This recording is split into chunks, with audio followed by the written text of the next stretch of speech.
Hello అండి, ఎలా ఉన్నారు? ఈరోజు నేను మన ఛానల్లో చూపించబోయే రెసిపీ వెజ్ బిర్యానీ. ఇంట్లో చాలా సింపుల్ అండ్ టేస్టీగా ఎలా చేసుకోవాలో చూపిస్తాను. వీడియో స్కిప్ చేయకుండా లాస్ట్ వరకు చూసేయండి. ఎక్కడికో మనం పరుగులెట్టి తినకుండా ఇంట్లో హాయిగా అప్పటికప్పుడు చేసుకొని తినేసేయచ్చు.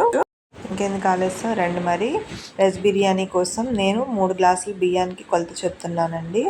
ఒక 4-5 పచ్చిమిర్చి బాగా కారం ఉన్నాయవి తీసుకున్నాను. అలాగే 2 మీడియం సైజు బంగాళాదుంపల్ని చూడండి ఈ సైజులో కట్ చేసుకోవాలి. క్యారెట్ను చక్రాల్లాగా కట్ చేశాను, మీకు నచ్చినట్టు కట్ చేసుకోండి. క్యారెట్ కూడా ఒక 3-4 క్యారెట్స్ తీసుకున్నాను మీడియం సైజు. అలాగే 1 కప్పు పచ్చి బఠానీ, ఫ్రోజన్ బఠానీ ఉంటుంది కదండి అది. నెక్స్ట్ బీన్స్, ఒక 2 మీడియం సైజు టమాటా, కొంచెం కొత్తిమీర, పుదీనా తీసుకోవాలి. బిర్యానీలోకి ఇవన్నీ కూడా ఉంటేనే మంచి ఫ్లేవర్ అనేది తెలుస్తుంది. చూడటానికి కూడా ఇంట్రెస్టింగ్గా మనం తినాలి అని నోరూరేలాగా కనిపిస్తుందండి. కూరగాయలన్నీ కూడా ఈవెన్గా సమానంగా తీసుకొని కట్ చేసుకోవాలి. ఇలా ఈ వెజ్ బిర్యానీకి సరిపడా దినుసులు కట్ చేసుకున్నాక బిర్యానీలోకి 4 యాలకులు, 2 ఇంచుల వరకు దాల్చిన చెక్క, అనాస పువ్వు 1, మరాఠీ మొగ్గ 3, దాల్చిన చెక్క, లవంగాలు ఒక 1/2 డజన్ తీసుకున్నామండి. ఇట్లా బిర్యానీ దినుసులన్నీ కూడా తీసుకోవాలి. షాజీరా 1 స్పూన్ తీసుకోవాలి. మనం వేసుకునే ఈ బిర్యానీ దినుసులు వెజ్కి మంచి టేస్ట్ అనేది తీసుకొస్తాయి. ఇలా ఇంకా మీకు స్పైసీనెస్ కావాలి అంటే కొంచెం దాల్చిన చెక్కని, లవంగాని యాడ్ చేసుకోవాలి. ఇప్పుడు మందపాటి వెడల్పుగా ఉన్న కడాయిని తీసుకొని బిర్యానీకి సరిపడా ఆయిల్ యాడ్ చేసుకొని బిర్యానీ దినుసులన్నీ కూడా వేసుకొని ఫ్రై చేసుకోవాలి. ఒక బిర్యానీ ఆకు కూడా యాడ్ చేసుకోవాలండి.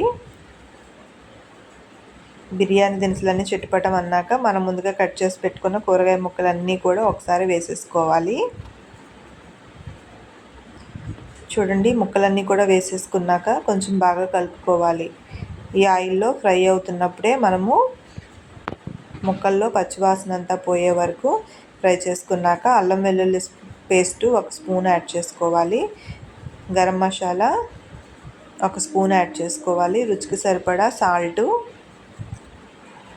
యాడ్ చేసుకొని బాగా కలుపుకోవాలి. ఇప్పుడు మనం ముందుగా 3 గ్లాసుల బియ్యాన్ని, పొడి బియ్యమేనండి ఇవి, అంటే నానబెట్టలేదు నేను, అప్పటికప్పుడు కడిగి తీసుకున్న బియ్యాన్ని దీంట్లో కూరగాయ ముక్కల్లో వేసేసుకోవాలి. ఇలా బిర్యానీలోకి రైస్ అంతా కూడా బియ్యం అంతా బాగా కలుపుకున్న తర్వాత పక్కన 3 గ్లాసుల బియ్యానికి సరిపడా ఎసర బాగా మరగపెట్టుకోవాలి. ముక్కలు కొంచెం వాసన మగ్గేలోపు.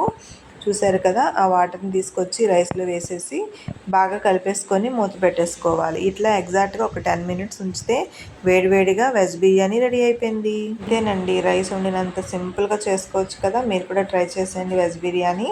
మీకు ఎలా కుదిరిందో నాకు కామెంట్ చేయండి. దీనికి మంచి రైతా, వెజ్ కుర్మా, బంగాళదుంప కుర్మా ఆల్రెడీ మన ఛానల్లో నేను పోస్ట్ చేశాను, ఒకసారి విజిట్ చేసి చూడండి. Thank you for watching. మీరు కూడా ఈ రెసిపీ ట్రై చేసిన తర్వాత నాకు కామెంట్ చేయండి, లైక్ చేయండి, కామెంట్ చేయండి, మీ ఫ్రెండ్స్కి కూడా షేర్ చేయండి. కొత్తగా చూస్తున్నట్లయితే please subscribe my channel. Thank you. నేను చేసే వీడియోస్ మీకు అలర్ట్లో వస్తాయి. Thank you.